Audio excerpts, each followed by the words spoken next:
paliers et les plafonds servant au calcul des cotisations et des pensions vont augmenter au 1er janvier 2025 selon un communiqué officiel publié le 2 décembre par la présidence du Conseil des ministres. Selon l'Autorité nationale des assurances sociales, ces augmentations s'inscrivent dans le cadre de la mise en œuvre de la réforme du système d'assurance sociale de l'État égyptien qui vise à améliorer le montant des pensions versées aux retraits. Le chef de l'Autorité nationale des assurances sociales, Gamal Awad, a annoncé que le salaire minimum pour souscrire allait passer 2000 à 2300 livres égyptiennes et que le salaire maximum serait lui porté à 14 500 livres égyptiennes contre 12 600 aujourd'hui. De plus, la pension minimale pour ceux dont les cotisations prennent fin le 1er janvier 2025 augmentera de 1300 livres à 1495 livres. La pension maximale sera de 11 600 livres égyptiennes contre 10 080 aujourd'hui.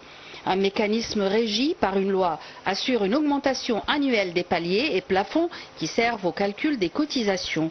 D'après le même communiqué, ces augmentations s'inscrivent dans le cadre de la mise en œuvre de la réforme du système d'assurance sociale de l'État égyptien qui vise à améliorer le montant des pensions versées aux retraités.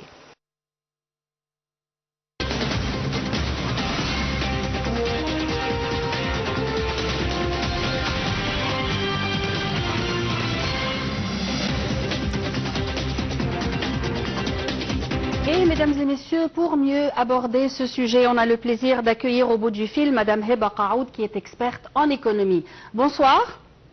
Bonsoir. Alors, que signifie l'augmentation des plafonds servant au calcul des cotisations et des pensions à l'économie égyptienne? Oui, exactement. En fait, cette décision gouvernementale traduit une volonté d'améliorer le bien-être des citoyens égyptiens. Les augmentations salariales et des pensions en font partie intégrante. Ces mesures ont pour objectif de stimuler la consommation. Une hausse des revenus permet d'augmenter le pouvoir d'achat des ménages, ce qui dynamise l'économie. Aussi, réduire les inégalités. En augmentant les revenus les plus modestes, on contribue à réduire le fossé entre les riches et les pauvres. Aussi, valoriser le travail. Les augmentations salariales reconnaissent l'importance du travail et encouragent les employés à être plus productifs. Atténuer les effets de l'inflation aussi. En ajustant les salaires et les pensions à l'inflation, on préserve le pouvoir d'achat des citoyens. En fait, le dossier de la protection sociale est au cœur des préoccupations de l'État en Égypte. Oui. Il est devenu comme une priorité pour l'État égyptien qui souhaite construire un système de protection sociale plus inclusif et plus efficace. Oui, pas seulement les retraites, mais aussi les salaires. Il y a une augmentation des salaires. Oui, il y a une augmentation de salaire pour soutenir les travailleurs à faible revenu. Les augmentations salariales profitent en priorité aux travailleurs dont les revenus sont les plus modestes. Et aussi, cette augmentation salariale est importante car on va renforcer le pouvoir d'achat. En augmentant les revenus des ménages, on stimule la consommation, on soutient l'activité économique.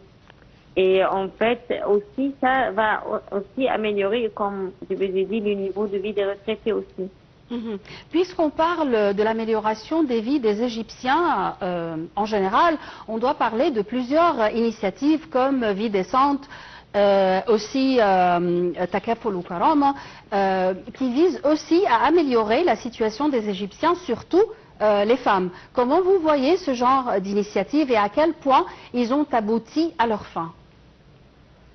En fait, ces initiatives sont très importantes.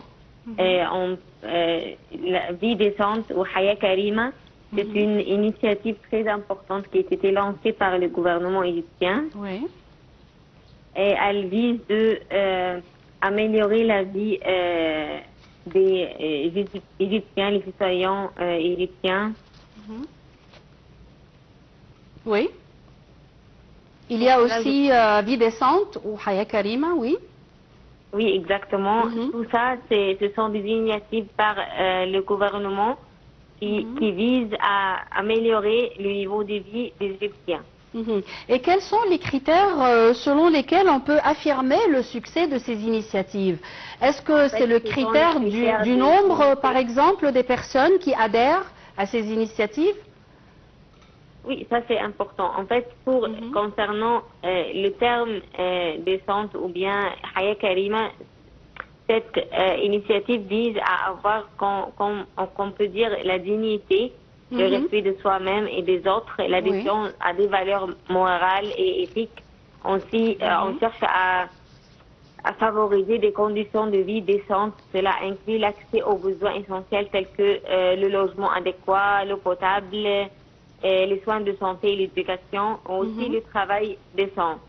En fait, dans le contexte égyptien, on trouve que cette initiative a fait comme un impact positif car on cherche à avoir comme une justice sociale, une autonomisation économique, un respect pour les droits de l'homme et une durabilité environnementale.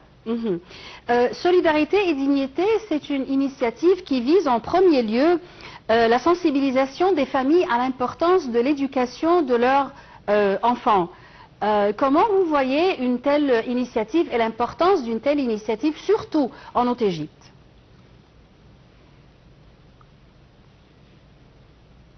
Allô? Oui.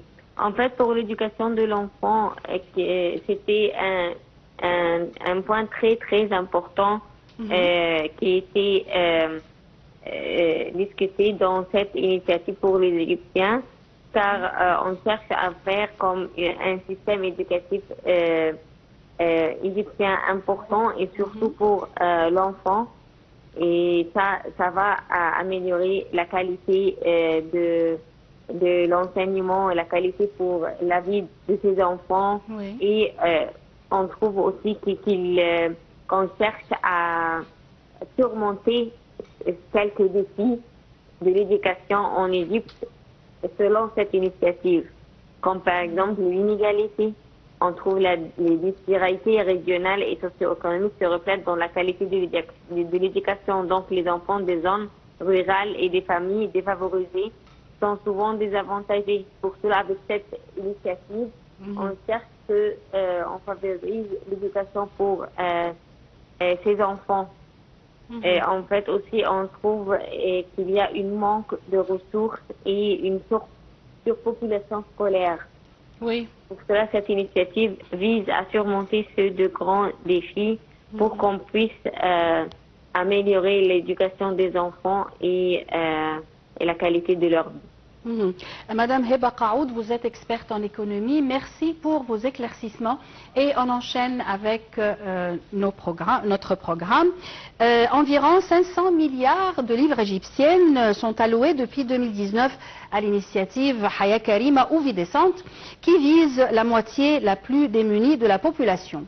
L'initiative Vie décente est un programme dont l'objectif est d'améliorer l'habitat et l'infrastructure dans les villages abritant les familles les plus pauvres de l'Égypte, majoritairement dans le sud du pays. Et voici un compte rendu.